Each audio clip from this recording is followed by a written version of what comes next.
আসসালামু আলাইকুম। এখন শুনবেন সংবাদ শিরোনাম। ঈদের ছুটিতে দলে দলে বাড়ি ফিরছে মানুষ, ট্রেনে স্বস্তির যাত্রা। মহাসড়কে চাপ থাকলেও বাধেনি বড় ধরনের যানজট, হুড়োহুড়ি নেই লঞ্চে। নতুন জটিলতায় জুলাই আদেশের সাংবিধানিক ভিত্তি, গণভোটের প্রস্তাব বাস্তবায়নে আইনগত বাধ্যবাধকতা নেই সরকারের, বলছেন বিশেষজ্ঞরা। প্রস্তুত প্রধানমন্ত্রীর সরকারি বাসভবন যমুনা, তারেক রহমান কবে উঠবেন সিদ্ধান্তের অপেক্ষায় গণপূর্ত বিভাগ। ঠাকুরগাঁয়ে অস্বাস্থ্যকর পরিবেশে ক্ষতিকর রং মিশিয়ে তৈরি হচ্ছে লাচ্ছা সেমাই, অনুমোদন ছাড়াই গড়ে উঠেছে অনেক কারখানা। এতক্ষণ শুনছিলেন সংবাদ শিরোনাম, এখন শুনবেন বিস্তারিত। ঈদের ছুটির প্রথম দিন আজ আমরা ঈদযাত্রার খবর জানবো। সহকর্মীরা অপেক্ষা করছেন। কমলাপুর রেল স্টেশনে যাচ্ছি, সহকর্মী তাজনুর ইসলাম আছেন সেখানে।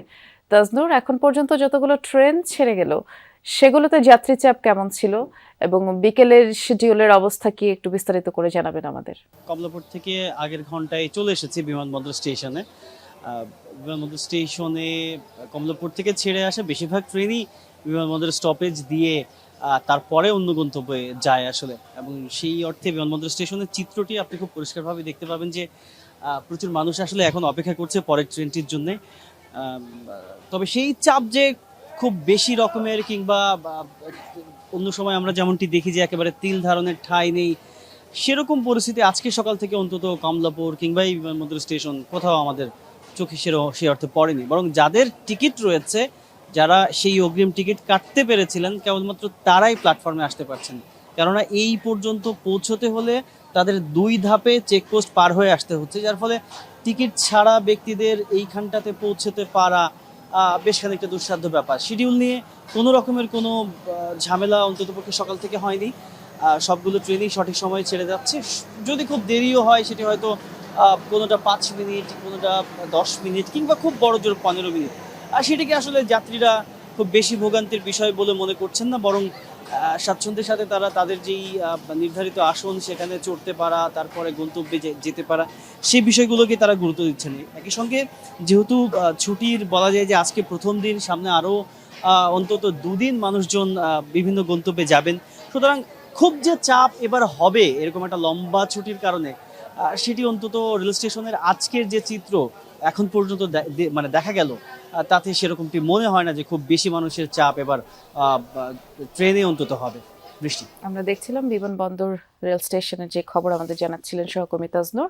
এবারে যাব আরেক জুলাই আদেশের সাংবিধানিক ভিত্তি নিয়ে নতুন জটিলতায় রাজনৈতিক অঙ্গন। সরকারি দলের ভিন্ন মতের কারণে গণভোটের ভবিষ্যৎ নিয়ে শঙ্কা প্রকাশ করছেন কেউ কেউ। তাদের মতে জুলাই সনদের বাস্তবায়ন এখন কেবল বিএনপি সদিচ্ছার উপর নির্ভর করছে। আইনজ্ঞদের মত, গণভোটের প্রস্তাব বাস্তবায়নে আইনগত বাধ্যবাধকতা নেই সরকারের, তবে জনরায় মানতে নৈতিক চাপ রয়েছে, আর সেই সাথে আছে বিরোধী দলের আন্দোলনের হুমকি। 24-এর গণঅভ্যুত্থানে আওয়ামী লীগ সরকার পতনের পর দাবি ওঠে সংস্কারের, যেন রাষ্ট্র কাঠামোয় স্বৈরতন্ত্র ফিরে না আসে। তখনকার আন্দোলনে অংশ নেয়া সব রাজনৈতিক দলের দীর্ঘ আলোচনায় চূড়ান্ত হয় জুলাই সনদ। জনগণ তাতে মত দেয় গণভোটের মাধ্যমে। জুলাই আদেশ ও গণভোটের 4 প্রশ্নে সম্মতি ছিল না বিএনপির। উচ্চকক্ষে পিআর সহ নোট অব ডিসেন্ট দেওয়ার সিদ্ধান্তে অনড় ছিল দলটি। জুলাই আদেশ অনুযায়ী শপথ কিংবা ফলাফলের 30 দিনের মধ্যে ডাকা হয়নি সংবিধান সংস্কার পরিষদের অধিবেশন। জনগণের রায় সর্বোচ্চ সিদ্ধান্ত ধরা হলেও বাস্তবায়নের বাধ্যবাধকতা নিয়ে ভিন্ন মত আইনজ্ঞদের। কারো মতে সংবিধানের মৌলিক পরিবর্তনের স্থায়ী রূপ দিতে বাড়তি অর্থ খরচ না করে অপচয় কমিয়ে প্রস্তুত করা হয়েছে প্রধানমন্ত্রীর সরকারি বাসভবন যমুনা। এরই মধ্যে প্রধানমন্ত্রী তারেক রহমান কয়েকটি কর্মসূচি এখানে পালন করলেও বসবাসের জন্য কবে যমুনায় উঠবেন তা জানাননি। গণপূর্তের প্রধান প্রকৌশলী জানিয়েছেন, যমুনা প্রস্তুত। প্রধানমন্ত্রীর নির্দেশনা অনুযায়ী বাহুল্য খরচ না করে প্রয়োজনীয় সংস্কার করা হয়েছে।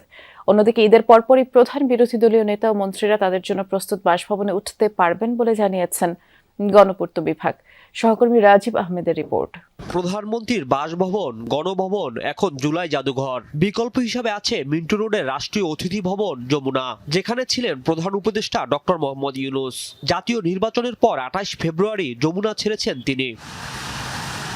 নতুন প্রধানমন্ত্রী তারেক রহমান দায়িত্ব গ্রহণের পরও আগের মতো পরিবার নিয়ে থাকছেন গুলশান এভিনিউর 196 নম্বর বাসায়। নিরাপত্তা ও অভ্যন্তরীণ সুবিধা বিবেচনা করে তার বাসভবন হিসেবে প্রস্তুত করা হয়েছে যমুনা। প্রধানমন্ত্রীর নির্দেশনা অনুযায়ী অপচয় কমাতে এর সংস্কার কাজে বাড়তি খরচ হচ্ছে না বলে জানিয়েছেন গণপূর্তের প্রধান প্রকৌশলী।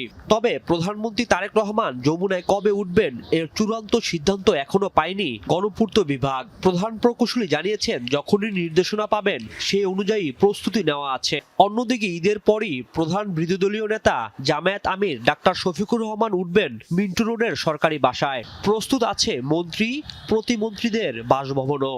এরই মধ্যে বেশ কয়েকজন মন্ত্রী ও প্রতিমন্ত্রী উঠেছেন মিন্টু রোড ও বেলি রোডের সরকারি বাসায়। বিরোধী দল যে জনগণের কল্যাণে কাজ করতে পারে সেই উদাহরণ তৈরি করবে জামায়াত, এমন মন্তব্য করেছেন জামায়াত আমির ডাক্তার শফিকুর রহমান।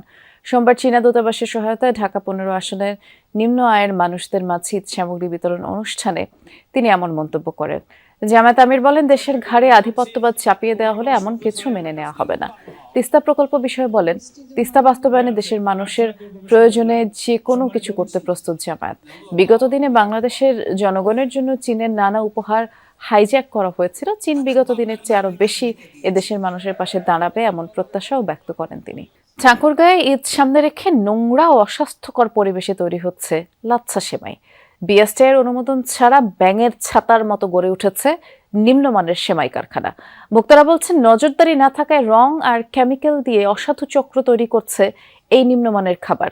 ভেজাল বন্ধে জড়িতদের বিরুদ্ধে অভিযান জোরদারের কথা বলছে জেলা প্রশাসন। ঈদকে সামনে রেখে ঠাকুরগাঁও সদর উপজেলার বিসিক শিল্পনগরী, জগন্নাথপুর, নারগুন, গয়া সহ জেলার বিভিন্ন স্থানে অস্থায়ীভাবে গড়ে উঠেছে অনুমোদনহীন শতাধিক সেমাই কারখানা। নিয়মনীতির তোয়াক্কা না করেই এসব কারখানায় অস্বাস্থ্যকর পরিবেশে তৈরি করা হচ্ছে বিভিন্ন প্রকার মুখরোচক সেমাই। ভোক্তাদের কাছে আকর্ষণীয় করে তুলতে নিম্নমানের ডালডা, বিভিন্ন রং আর ঘি দিয়ে পোড়া তেলে ভাজা হচ্ছে লাচ্ছা সেমাই।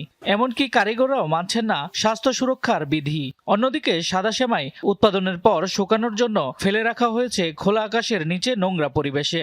অস্বাস্থ্যকর পরিবেশে সেমাই তৈরির বিষয়ে দায়সারা জবাব দেন কারখানার শ্রমিকরা। উৎপাদিত এসব লাচ্ছা সেমাই নজর কারামোড়কে চলে যাচ্ছে জেলার পাইকারি ও খুচরা দোকানে। ভোক্তাদের দাবি, নজরদারি না থাকায় ভেজাল ও নিম্নমানের খাদ্যপণ্য ছেয়ে গেছে বাজার।